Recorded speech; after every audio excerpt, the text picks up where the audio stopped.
on the link provided in the chat box. So without further ado, I'm going to hand it over to our presenter, Dr. Megan O'Malley.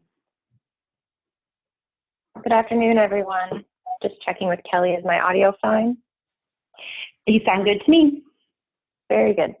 All right, well, I'm very happy to be here with you again. I presented a couple of months ago, I presented a webinar on kind of the basics of social emotional learning. What is it? How do we incorporate it in schools?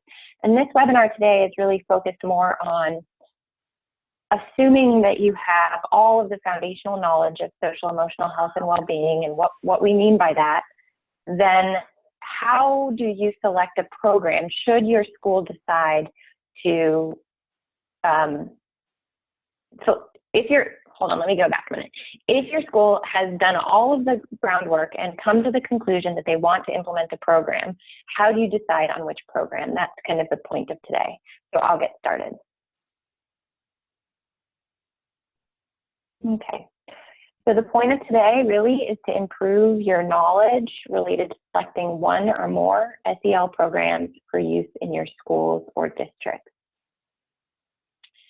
I'm going to ground you again in what we mean, an operational definition of what we mean by social emotional learning. I'm going to go through with you the core competencies of social emotional learning as defined by CASEL, just so that we're all thinking about social emotional learning from the same frame. So, social emotional learning, according to the Collaborative for Academic, Social, and Emotional Learning, is the process through which children and adults acquire and effectively apply the knowledge, attitudes, and skills necessary to understand and manage emotions, set and achieve positive goals, feel and show empathy for others, establish positive relationships, and make responsible decisions. As you may have noticed, the CASEL definition is sufficiently broad to allow for a whole lot of programmatic foci. In the next slides, I'm going to go over with you each of the dimensions of CASEL's proposed SEL framework. Understand, of course, that CASEL's framework is a super helpful taxonomy for educators, but it's definitely not the only way of thinking about social emotional learning or the only taxonomy for social and emotional learning, but it is the one that's most often cited and is particularly helpful for educators.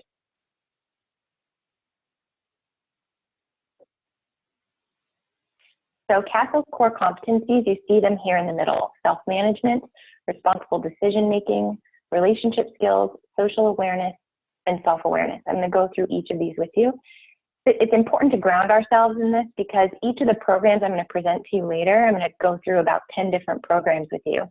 And each of the programs I go through is going to address one, two, or all of the competencies that you see here. So it's helpful to think from the CASEL framework when you're selecting a program.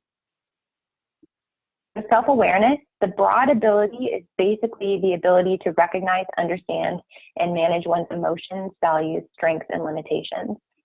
The narrow abilities that you would find within that broad ability, so the skills that the programs are likely going to build within this ability are accurate self-perceptions, identifying emotions, recognizing one's own strengths, a sense of self-efficacy and optimism, and recognizing how thoughts and feelings and actions are interconnected.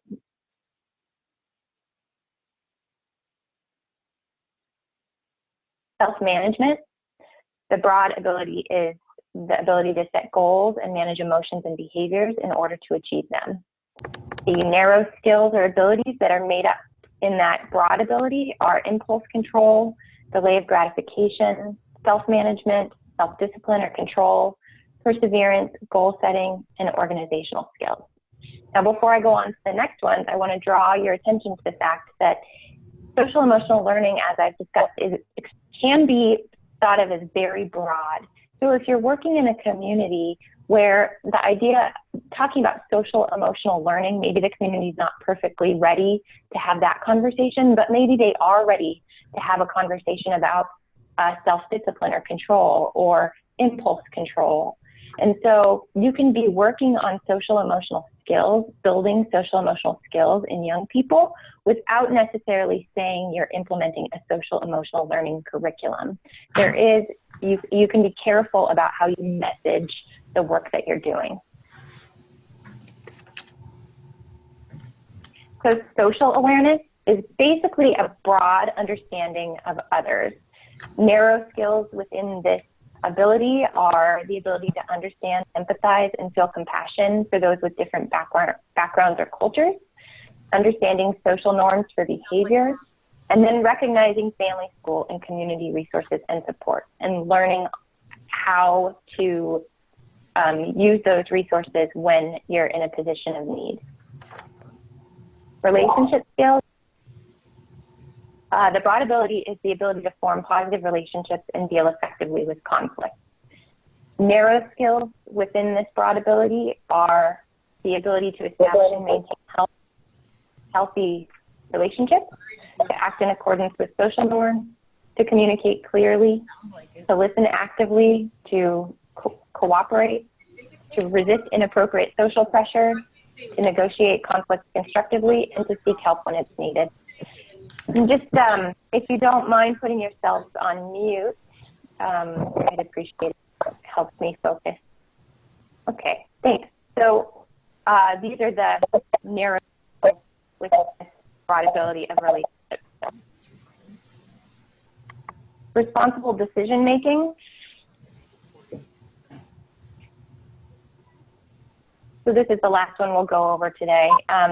Making ethical, constructive choices about personal and social behavior. So narrow abilities within this are constructive choices about personal behavior and social interactions, the ability to consider ethical standards, safety concerns, accurate behavioral norms for risky behaviors, and to make decisions for community health and well-being.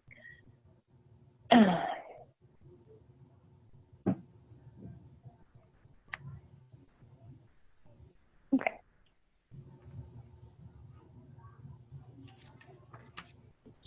So the purpose of today really is to meet a need in the community to go through a variety of programs.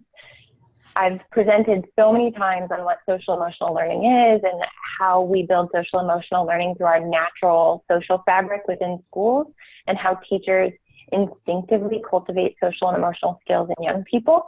But one of the things that people consistently ask is, oh boy, we have so many programs out there, how do we decide?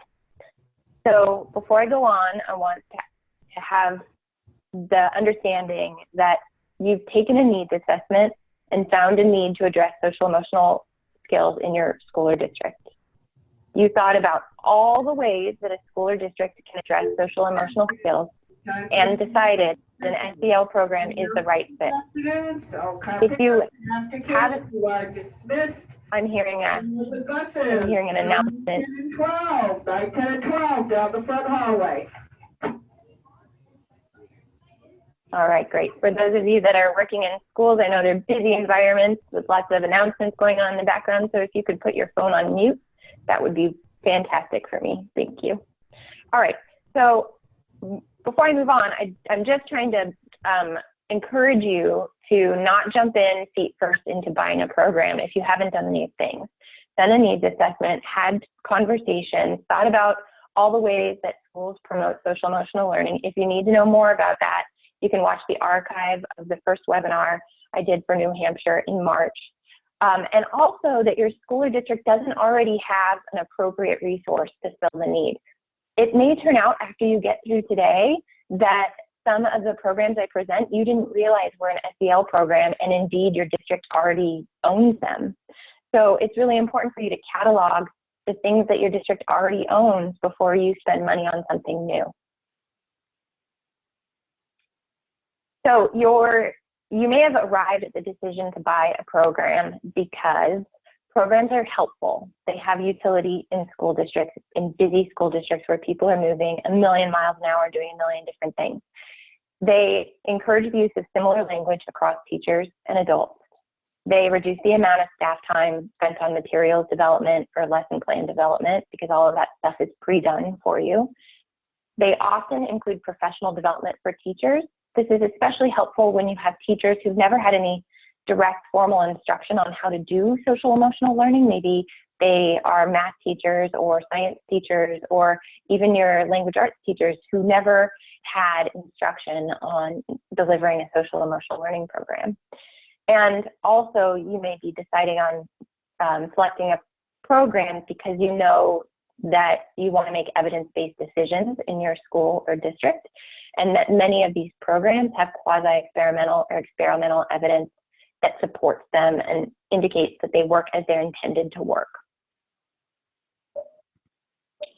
How do you find SEL programs? Well, we all know that they're not hard to find. People will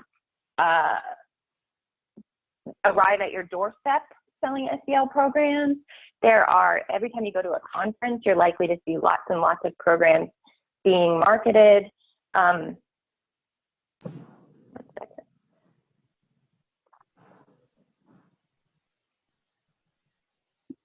The thing is, when I started doing this work, I'm a school psychologist by training, and when I started doing this work a while back, like 12 years ago, we had programs available, but we did not have any kind of brokers like they have now that help us identify which programs have evidence or which might be the best programs. I'm going to go over some of those brokers with you in a minute.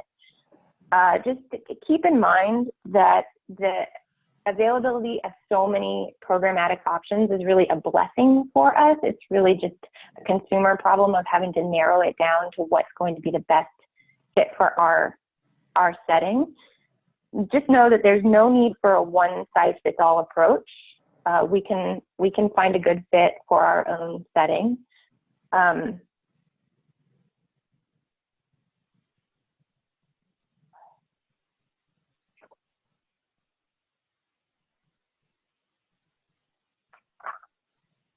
Okay.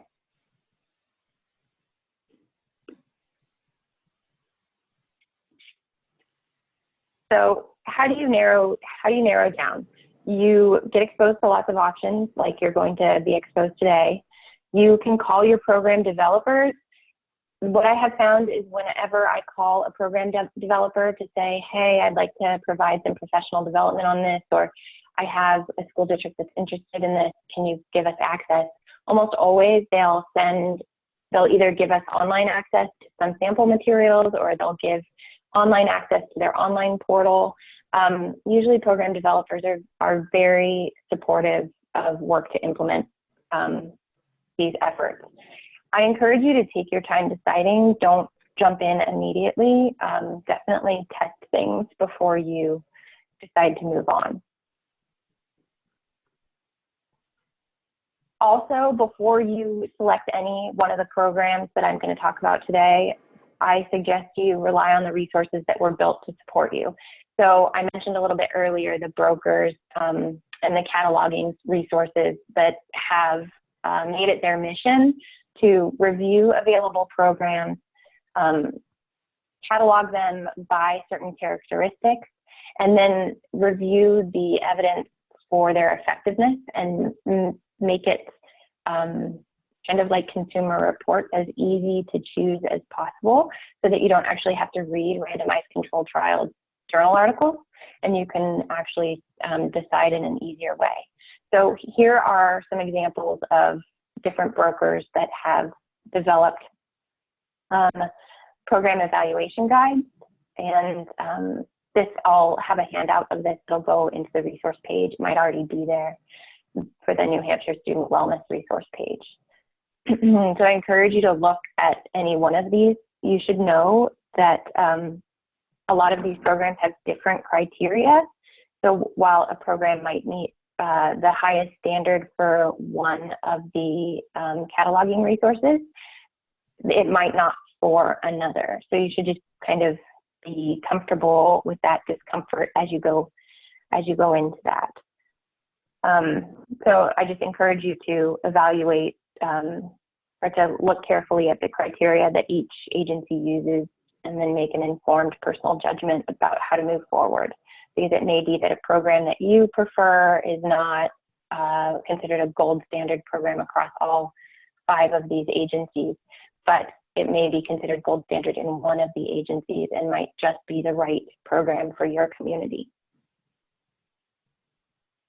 Another place to look that I find really helpful are the CASEL guides, Collaborative for Academic, Social, and Emotional Learning. If you haven't visited this website, I encourage you to. There are two very dense and thorough program guides. One was issued in 2013, it's for preschool and elementary school. And one was just recently, the 2015 edition was for middle and high school. And I know that they're continuously revising and working to improve their guides. So by the time you have a chance to visit the website, there may be a new edition as well. So if you already have a program in mind, you should be asking questions like, what CASEL competencies does that program target? I went over 5 of them, so does the program target 1 or 2 or all of them? What age group does the program cover? Ask whether the students you work with are represented in any of the validity studies for the program. So if you work with, you know, in a rural setting in New Hampshire and the program was validated in a rural setting in Los Angeles, it may not be the right program for you. You need to definitely ask what staff training is needed and how often is staff training needed. I'm going to go, when I talk to you about the programs that I've cataloged here, I'll go over the staff training needs for each one. You need to be asking how frequently do the program's lessons need to be implemented. Some programs are designed for implementation every day. Some programs are designed for implementation once or twice a week. So you need to be thinking about whether or not the program's implementation model is consistent with your agency's needs. And what is the cost? Many programs have materials that you buy one time, and then they have recurring costs for any kind of consumable item that students use each year or each time the program is implemented. So a disclaimer before I go any further, I'm going to be drawing attention to several programs throughout the remainder of this webinar. The programs I'll be going over with you the list is just not exhaustive. There are many, many more programs than I could possibly go over in the time that I have with you. I don't have any financial or personal interest in any of the programs I'm presenting herein. These are programs that I know of through my knowledge of the literature as well as have seen implemented, and are represented in the CASEL guides and in other evidence-based catalogs. But I'm not personally invested in any particular one. And I would encourage the group as I go through these, if you have other ideas, I encourage you to write them into the chat log because other people will be keen to hear what programs you're already using or what programs you're considering using if they're not represented in my discussion. So social emotional learning programs come in all shapes and sizes. I'm going to present a taxonomy here and recognize that some would disagree with how one or another program is characterized, and it's totally fine, I understand. But I have found this taxonomy to be helpful as I look at programs. First, there are SEL programs that are organized around explicit and direct instruction in social emotional skills, separate from any academic curriculum. They are their own independent curriculum designed to be implemented in lesson plans that are delivered a couple of times a week to every day. Sometimes they're narrow band and other times they're broad band. A narrow band curriculum is designed to address perhaps just one competency, one SEL competency in the CASEL framework. A broadband SEL curriculum is intended to address 3 to 5 or most of the SEL competencies. So that's a way to be thinking as you go through. Does my organization need a narrow band? Are we solely going to be focused on self-awareness, for example? Or do we need a broad band where we're interested in addressing all of the competencies? There's also another type of SEL curriculum, which is really marketed more as an academic curriculum with SEL competencies addressed within or infused within the academic curriculum. And these can be in reading, writing, social skills. I'm going to go through a few of those with you. And then there's curricula that are targeting whole school reform. And these are more partnership-based programmatic efforts that address everything from PD to master calendars to coaching in classrooms. And some people prefer to go that direction, but it's important to know that not all SEL curricula are the same format or structure. So we're talking about a very diverse, heterogeneous group of interventions. Also know that several high-quality resources exist out there with strategies that are not embedded in a curriculum. Some of the program developer websites have resource banks that are open to the public. One of them is noted here on eleducation.org, also on morningsidecenter.org, which hosts the 4 R's program, which I'm going to go into. But each of these resources has, I would say, dozens to hundreds of videos, lesson plans, examples of student work that are organized around building SEL skills. Okay. Just a warning, don't assume that you'll be purchasing only one program. You are very likely, after you get through this webinar, or maybe you had an inkling for this to begin with, that your agency is going to need more than one program to suit every possible need you've identified through your needs assessment. So if you came in thinking, I'll be able to identify one program that I can buy for everyone and it'll be great, I'm sorry to disappoint you. But just be prepared as you go through this that you're probably going to be interested in a few of these. Also, don't ever pick a program by yourself. Think about who in your school or district needs to be part of that conversation. In particular, who's going to be implementing the program? Those people need to have a voice at the table as to which program is selected. They need to get their hands on the program. They need to feel it out. They need to see if the materials speak to them, if they speak to their teaching style, into their classroom, are the students reflected in the materials, those kinds of things. And who's going to be exposed to the program? Most likely students, and students need to be a part of the decision-making process.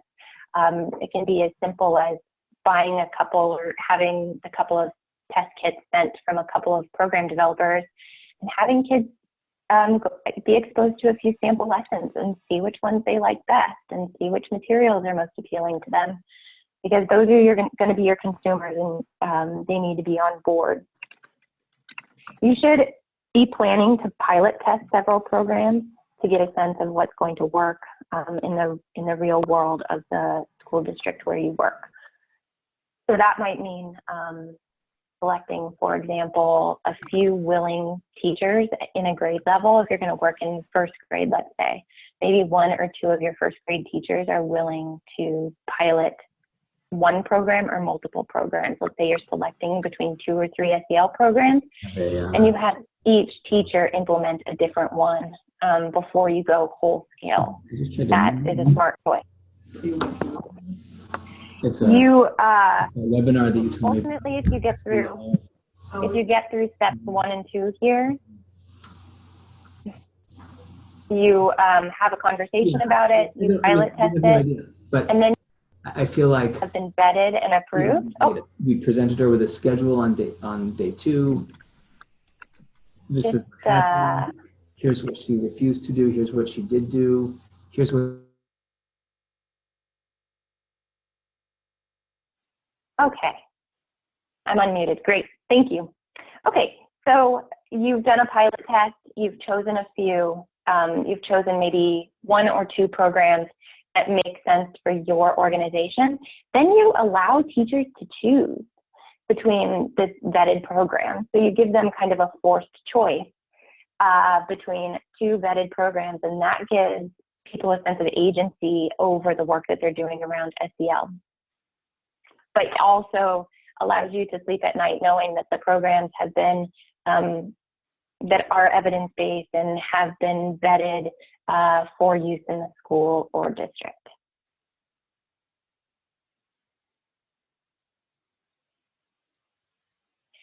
So programs vary along so many dimensions. When I was preparing for this webinar, I was a bit overwhelmed at first figuring out how the heck am I going to present the array of programs available.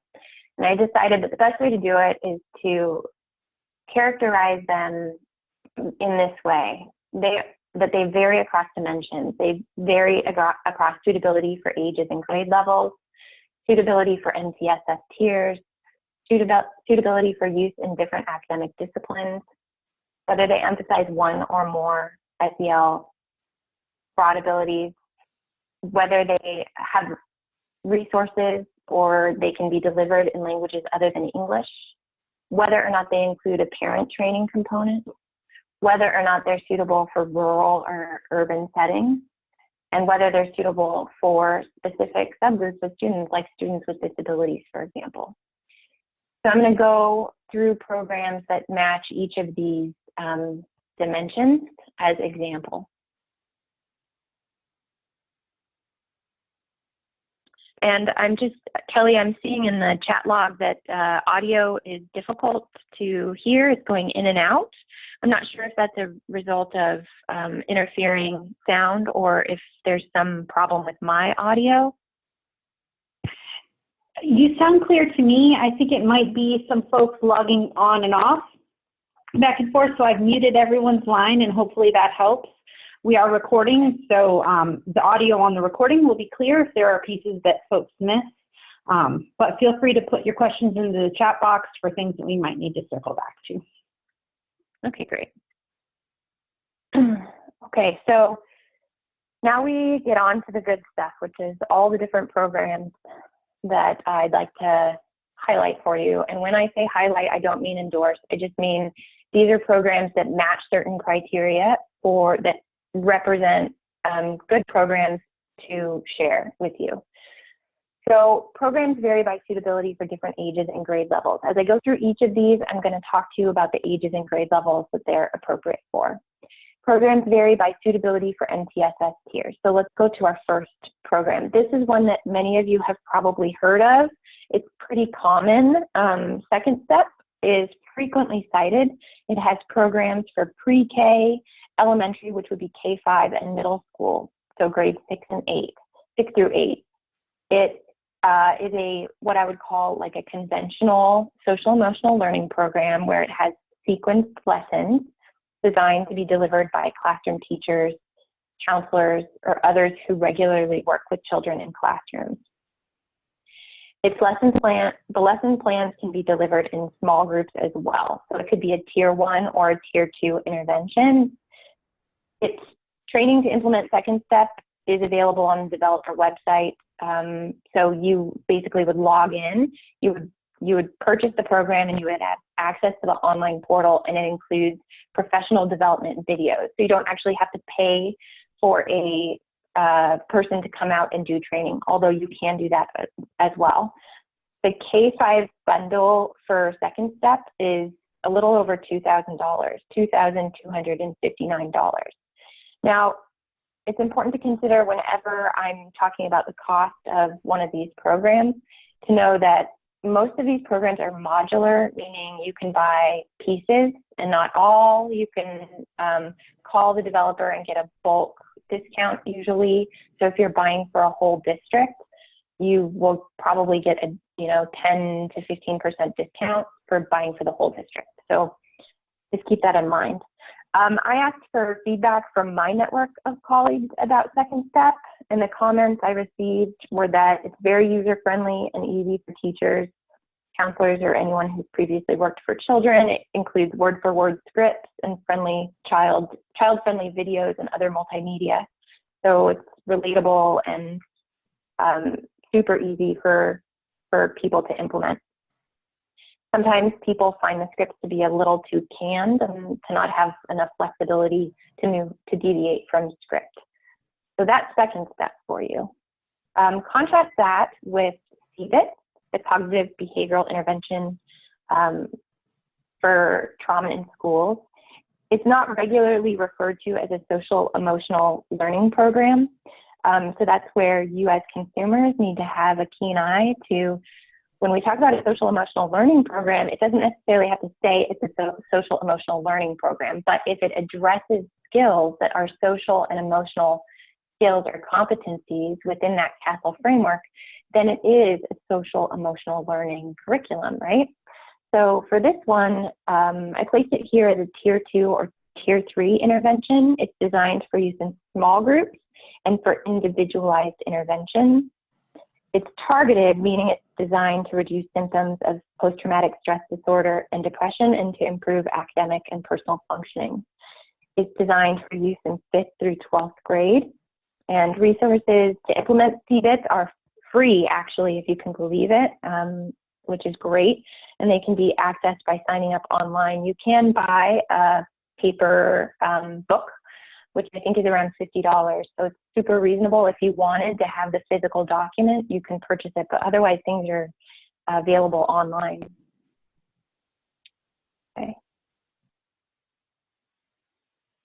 So programs vary by their appropriateness for academic disciplines. There exist several SEL programs that are designed to be used as academic curricula or to be woven into academic curricula. I'm going to go through some of these examples now, and you may find that maybe your district already has these, or maybe some of your teachers have already been trained in these models or programs, and maybe you just need to grow that from seeds that already exist or cultivate it further. So first is Facing History and Ourselves. Facing History and Ourselves is designed for grades 6 through 12. It's designed for use in social studies education, specifically to improve empathy and responsible decision-making through rigorous historical analysis and study of human behavior. You can download a free sample of their materials online. So this is an example here on the left-hand side of your screen, is Teaching Mockingbird. So this is like a 200-page resource manual on how to engage in dialogue around To Kill a Mockingbird. So how does this program work? Participants first attend a professional development session to get a live demonstration of how the lessons are meant to be taught. Then they obtain access to the resource books, in-depth documents, such as the Holocaust and Human Behavior, or Race and Membership in American History, the Eugenics Movement. These are resource guides for basically mimicking the professional development style in your own classroom. Resources can be used in flexible ways. The cost that I could find was $350 for online courses, and then workshops and webinars are generally free. I talked to a history teacher that was a candidate for California Teacher of the Year, and he said that Facing History is pretty much the gold standard of values discussion regarding history. As a history person, I wouldn't waste your time on anything else, he said. And Facing History and Ourselves has SEL themes woven throughout, and it's on CASEL's list of gold standard programs for high school. Here's another example, the 4 R's program. 4 R's stands for Reading, Writing, Respect, and Resolution. This is for pre-K through 8 with grade level teaching guides. There are 35 weekly lessons. Teachers engage students in reading, writing, discussion, and skills practice around topics such as building community, understanding and handling feelings, listening, assertiveness, problem solving, dealing well with diversity, and cooperation. So you have to call to get program costs, but on their website, it's listed as approximately $150 per student per year. Also on CASEL's list of gold standard programs. As another example, EL education. This is for 6th through 12th grade. The model here is more of a partnership model wherein you enter into a prolonged engagement with EL education staff. The engagement might include classroom-based coaching, access to online resources such as teacher practice videos, an open source literacy curriculum, and practical guidelines and guidebooks. What I put down here is their curriculum plan for grades 3 through 5. So this is much more comprehensive, I imagine much more expensive, much more of a deeper engagement with program staff to do more whole school change. So you can see the variety already of more conventional SEL programs that are just a sequenced, not just, but they're a sequenced series of lessons that are designed to be implemented without being woven into any other academic programs, so they're independent, versus programs that are intended to be woven into academic skills, versus programs that are designed as whole school change models. All right, so reading apprenticeship is another example. This is designed for 6th through 12th grade. Training is for teachers and includes an initial recommended training of 7 to 10 days over the course of the first 12 to 14 months of implementation. Here's, as you might notice, it's another variation, which is that some of these programs are designed for classroom teachers. Other programs are designed that they might be implemented by a counselor or a school psychologist, someone coming into the classroom to deliver the curriculum. But this one, Reading Apprenticeship, is designed for use in courses that involve reading. So that might include language arts, history, and science. It's a way of delivering instruction. It's focused on student effort and persistence, classroom norms and routines, literacy instruction connected to students' lives and futures, strengths-based approach to metacognitive conversations to explore students' own thinking processes. So in that statement, you can really hear the SEL flavor, and this also appears on CASEL's program, Gold Standard Program Guide.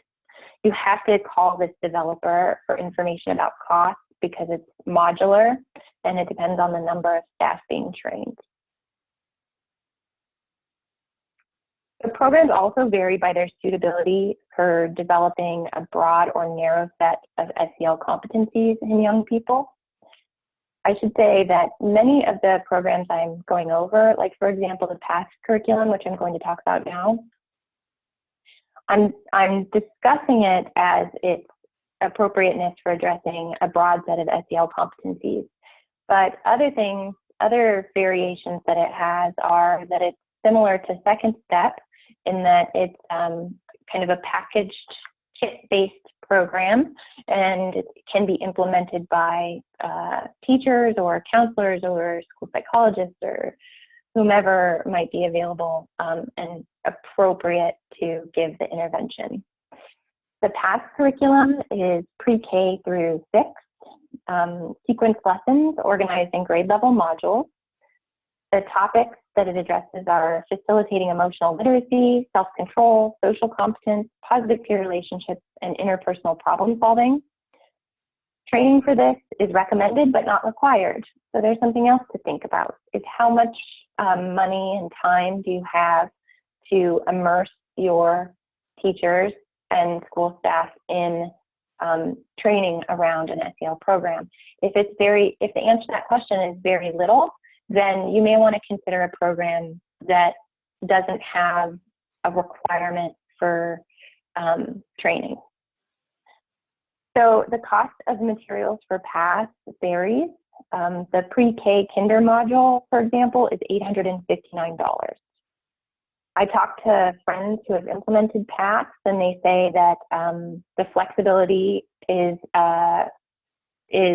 liked by teachers, It has talking points for each lesson, but is a little less scripted than something like Second Step.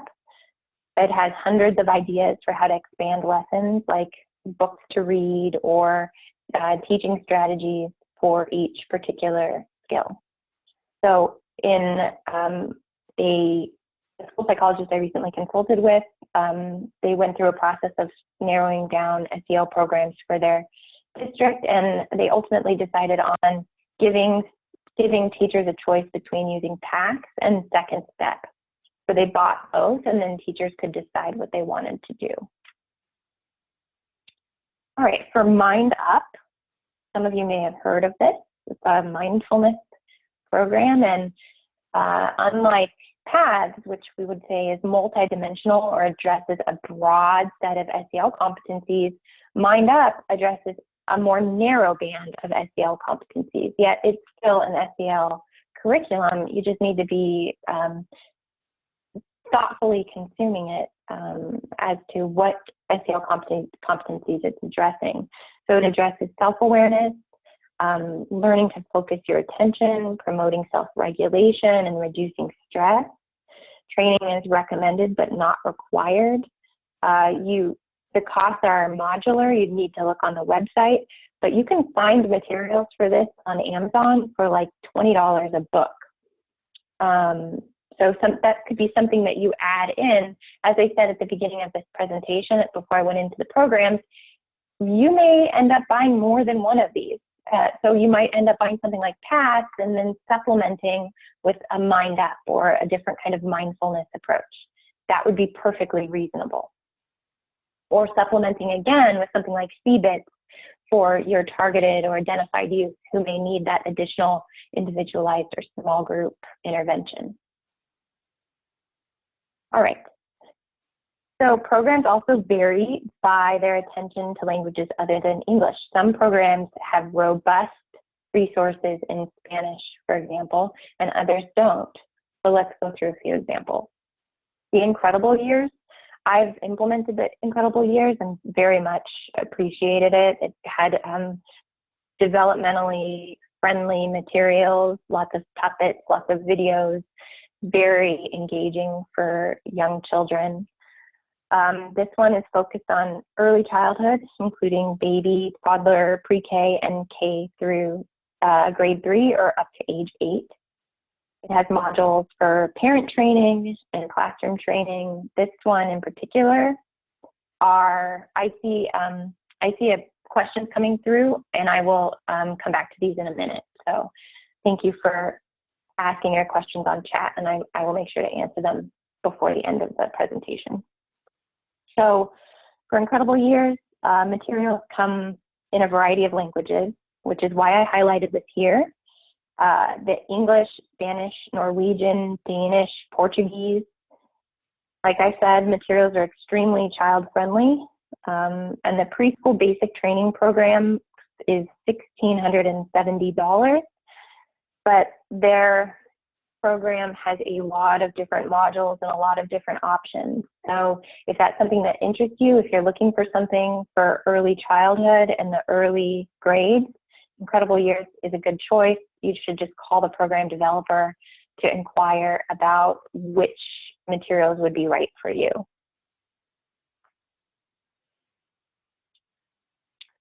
Positive Action. This is highlighted in this section because it's available in Spanish. They have materials for pre-K through 12. This is similar to something like a Second Step or a PATHS curriculum, where it's modular, it's sequenced to get all of the materials to be able to deliver kind of a scripted intervention. And so this would be really helpful for teachers who might be implementing something like this for the first time, or if you need to have your school counselor come in to deliver a program. They have kits available for each grade level. Each kit has about 140 lessons, each that take up about 15 minutes. The cost per kit varies between $400 and $600. Training here is recommended but not required. So your cost for this one would be pretty low.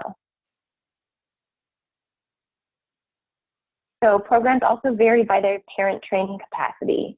I highlighted incredible years under the capacity to implement in different languages, but I would like to also highlight incredible years for parent training. It has complete parent training manuals, including scripts and activities and everything for different languages. So it's a good program there. But for here, I'd like to highlight for you Lion's Quest. Lion's Quest is designed for pre-K through 12. Also, again, similar to PAS and positive action and second step, in that it's got a sequenced materials that are put into kits for grade levels with scripted lessons and materials. Units are tied specifically to CASEL competencies, so it's hard to see here, but on this scope and sequence for pre-K through 8, it shows exactly what CASEL competency is addressed in each unit for each grade. Teacher kits for Lion's Quest are about $150, and there are additional per student costs. So there are journal activities, for example, and those are consumable, so they'll need to be repurchased each year. But this is a pretty affordable program, actually. And training is recommended here, but not required to buy the materials. So programs also vary by how much they emphasize one or more subgroups within a school.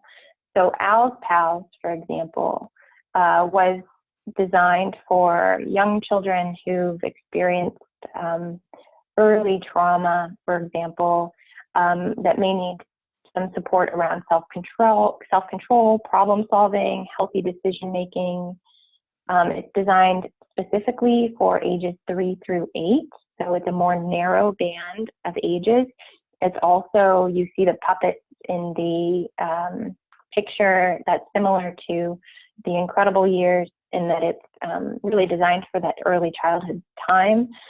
It's 46 lessons lasting 10 to 15 minutes each. The curriculum kit for one classroom is $685. To implement ALS PALS, training is required for people implementing it. It can be done online though. All right, and one more for today. Zones of regulation. This I have seen implemented for children with on the autism spectrum, or children with autism spectrum disorder, I should say. So school psychologists often use this in their individualized practice or with small groups. And students learn how to use strategies or tools to stay in a particular zone of regulation, whether it's green, yellow, red. It's often used as a Tier 3 curriculum. It's relatively affordable. The curriculum book can be purchased for $50. And I talked to a couple of friends who have implemented this, and the pros they've said are that it's great language and terminology for teaching children about emotions or coping tools. It's inexpensive. It has a great sensory component for children with ASD. It's good for Tier 3 for more explicit teaching. The cons here are that it's not a comprehensive curriculum, unlike something like PADS or ALS PALS or Incredible Years, meaning it doesn't come with a whole lot of lesson plans, materials, letters, template letters to send home, videos. It's not really robust that way. Okay, so my purpose for sharing all of those with you was twofold. It was to give you a peppering of what might be available to you, but also to help you understand the kind of questions you might need to be asking as you start to look at the field of available social emotional learning programs, which, as I said before, may not all be called social emotional learning programs. But if you are an educated consumer, you'll understand that if indeed a program addresses social emotional competencies, then it's a social emotional learning program. So where to start now that you have all these choices? First, you work with others. So as I've already talked about, find the people in your agency that need to be a part of this conversation. Don't carry this load yourself. To narrow down your priorities. So I've showed you several ways to stratify your entry into the social emotional learning program world, right? You could start, let's say, if your first priority is, I want a program that works for kindergarten. Well, that's already going to eliminate a bunch of programs that are meant for secondary ages or later elementary school. So that might narrow you down to just like Owl's Pals and Incredible Years, right? And then you might decide based on cost, which one is more expensive, which one has more professional development or training requirements. So that's the way I suggest you go forward, is pick your first priority and then narrow down by your second priority. Always do a test drive before you buy. You may need to buy one kit before buying, you may need to buy one kit for one kindergarten teacher, for example, before buying kits for every kindergarten teacher. Talk with the program developers. As I said at the beginning of this presentation, program developers are generally very flexible and easy to work with, and they'll work with you if you describe how you want to scale up, and they'll work with you to figure out what you should buy first or what pieces you can implement for free first to get a feel for it, and then how you would need to buy after. And then, of course, test and evaluate your work. So I encourage you to use PDSA cycles, Plan, Do, Study, Act cycles. Kelly put in the chat box the link to the webinar that was done a couple of weeks ago by Nancy Lever and colleagues on PDSA cycles in social emotional learning. So I encourage you to think about not only what you're choosing to implement, but how you implement it and how you test it. And with that, I am open to questions, and I wish you the best of luck. I encourage you to email me or call me if you want some personalized advice on social emotional learning programs. I'm also available to answer questions right now. I see one question in the chat box asking what grade levels are addressed by MindUp, and my understanding is it's K through grade 8. Pre-K through grade 8, actually.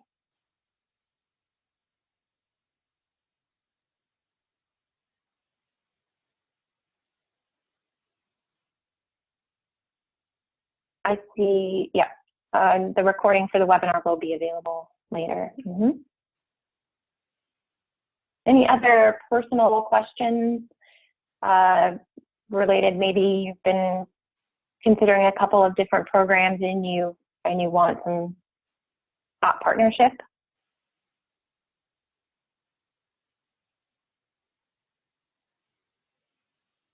Okay.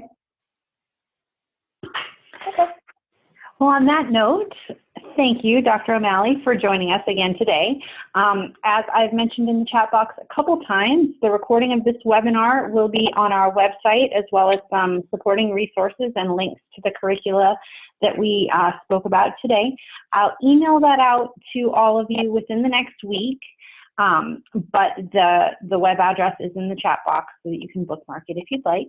I'd also like to take an opportunity to encourage you to consider registering for our next webinar, which will be on Tuesday, June 6th, and that will be Universal Design for Learning, Emotional Work for All, presented by Dr. David Rose, the Chief Education Officer of CAST and professor at the Harvard Graduate School of Education. So thank you again, everyone, for joining us, and we will see you next time. Bye-bye, all.